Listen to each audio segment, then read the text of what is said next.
Okay, so Sean asked me to do a video because I expose and talk about a lot of weirdos on the internet.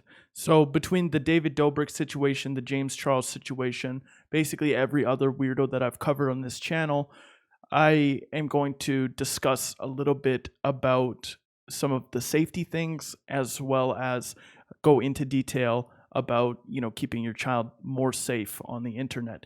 You can never be 100% safe on the internet. Honestly, there's a lot of weirdos out there who are very good at what they do.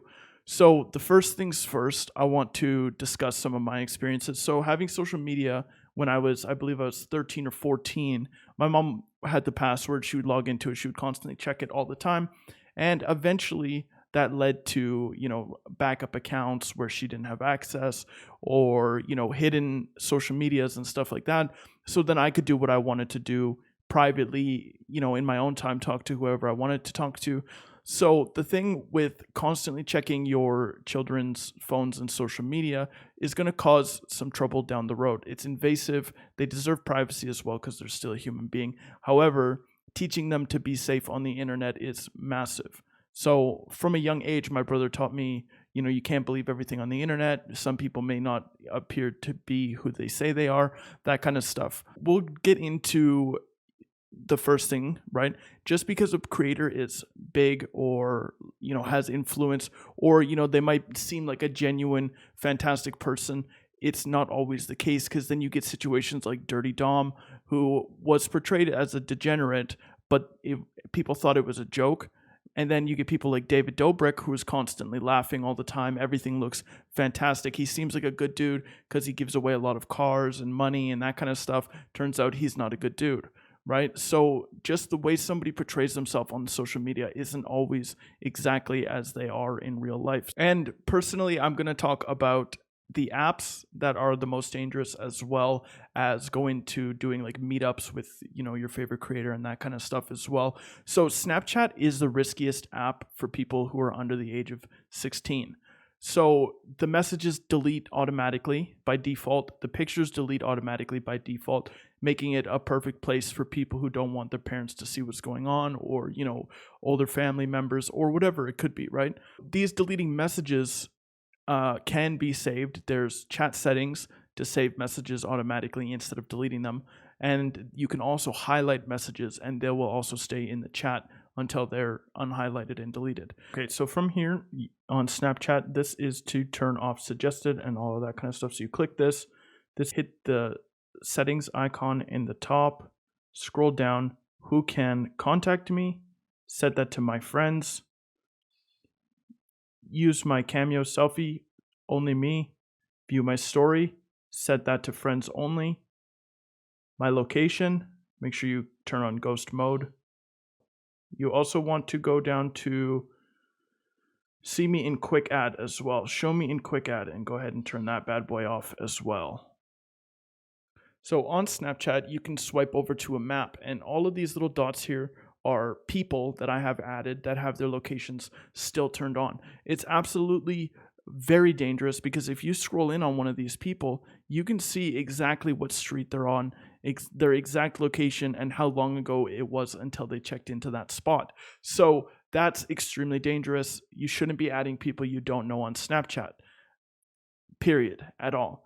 James Charles also used Snapchat to lure some underage fellows as well. So I would say that's probably the worst app for young people, but it's also an app that a lot of people use, especially young people. I've had a Snapchat for so long now, right? So Snapchat is definitely one that you need to watch out for. If people aren't willing to let you highlight messages, set the chat to save in chat forever, and take screenshots, that kind of stuff, then they 100% do not need to talk to you, and it's best to move on, because if they're not allowing you to save messages, then there's something sketchy going on for sure. Facebook is one of those apps where it's less dangerous because a lot of the stuff on the app is public, or like you can see when family comments on stuff, your friends comment on stuff. So it's a lot more open. It's a lot less direct like Snapchat is.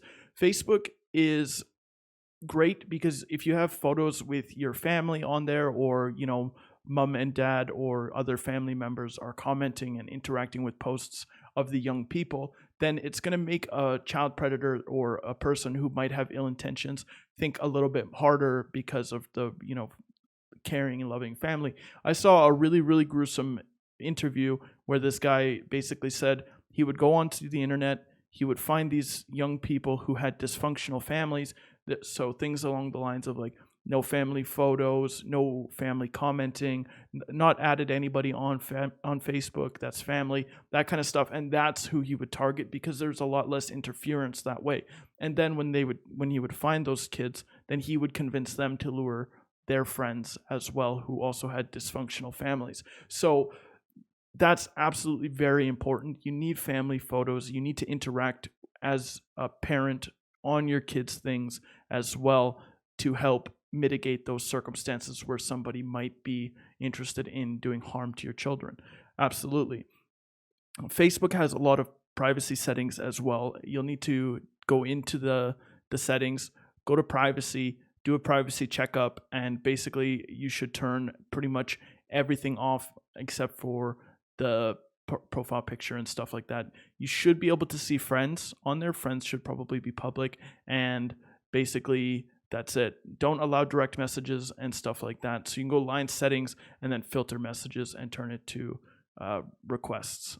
So that's absolutely important as well. Instagram is another app that young folks like to use a lot as well, and it's a little bit more private than Facebook is. It's kind of a mixture between Snapchat and Facebook, so you can still post stuff. The accounts are a lot more disconnected than a Facebook account would be, but you need to go into the settings on that as well. Instagram settings, turn off active status in the settings. There's connection settings. Be aware of restricting accounts option as well. You can private your account. However, that is obviously a bad idea. If you're trying to become an influencer, that won't work. So if your kids are trying to create content online, that's not going to be a viable option because people still need to be able to see what's on the profile. However, if it's just an account that they use, to connect with their friends or to post pictures of their food or whatever, then a private account is probably the best bet. But if they want to be content creators and they need that public stuff, then keep it public, obviously. You can control comments on Instagram as well with filters, and then I'll show you here how to do that. Okay, so going into settings here, we're in privacy and then comments, and allow comments from everyone. You could change that to people you follow and your followers. That would probably be the best bet, unless you're creating content on Instagram. Right, blocked comments from, I don't have anybody blocked, but you can block comments from specific people who you wouldn't want to chat otherwise. So if you know a certain creator is a bad creator, throw them in there and then you're good to go. You can turn on hide offensive comments and manual filters as well, and you can also filter out most reported words. If you're a younger person, filter most reported words on, and then manual filter, include your address, your phone number, your full name, something like things that you wouldn't want people to be able to comment on your videos, right? So turn that on, type in what you don't want people to see, and then also include the filter most reported words, and it will take out things like racism and homophobia, stuff that would typically, isn't pretty to see, right? So, and of course, like all automated things, it's not perfect, and random stuff will get picked up, and some stuff will slip by. And now jumping into meetups with creators, I planned to do a trip to the UK a little while ago, and I was going to meet some younger fans and some older fans as well. And I would say there's nothing wrong with meeting up with creators, absolutely, because it could be a great experience. It'd be interesting, cool. Maybe you meet an idol or somebody you like, whatever, right? That's not a problem, meeting up with fans. However, it is a problem if they're not willing to do certain things to ensure your safety as well. So for me personally, if I were to meet up with younger fans, I would meet their parents, hang out with their parents, say, look, I'm just here to meet so-and-so. I'm from here. This is how they know me. This is my full name, that kind of stuff, to help put the parents at ease. Because if somebody's not willing to meet your parents, then they're not worth meeting at all, right? Different story if you go to some of those fan meet and greets that people host as well. It's usually like a paid event. There's a whole bunch of people around. You show up, you meet your celebrities, and then you go home, right? That's a different story as well.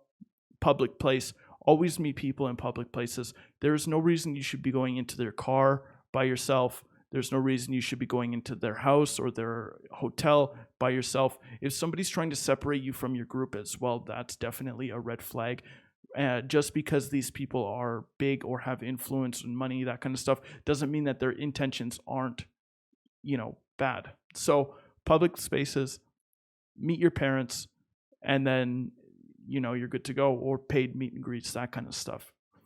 And before this video ends, I do want to stress that you need to give your kids transparency, privacy, and respect, because they are human beings, right? Yes, you need to protect them 100%. Yes, they need to understand and know, what's right and what's wrong, that kind of stuff. There are tons of scams. There are tons of people doing awful things out there, and there are tons of people who are willing to, manipulate a young or naive mind. 150 million% that happens all the time. So teaching your kids these things is extremely important, but also not overdoing it and breaking their trust with you. Transparency in my childhood would have been probably the greatest thing that my mom could have ever given me, but instead she gave me a complete regime, and I in turn rebelled, went against what she said, had social media she didn't know about, and I didn't know any of the safety stuff because she never bothered to teach me. She just said, don't do this, and not why I shouldn't do it.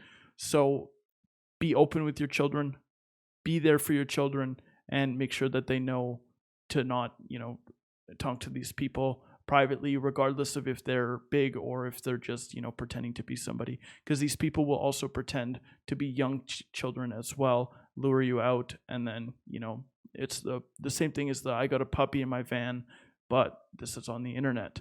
And it's a lot worse because you can hide exactly who you are on the internet. Below this video, I'm going to include my tip page for my stream. You can use PayPal, and I believe you can use a credit card as well. If you feel inclined to tip me, I would greatly appreciate it. Typically, I wouldn't ask for, money, that kind of stuff. But if you want to support me financially, the tip page will be down below, or you can even join my memberships for $1 to $3. I do plan to put out a Patreon as well. I'm just trying to think of some actual rewards that I could give people that would add value to you guys as well. So you're not just handing me over, cash and that's that.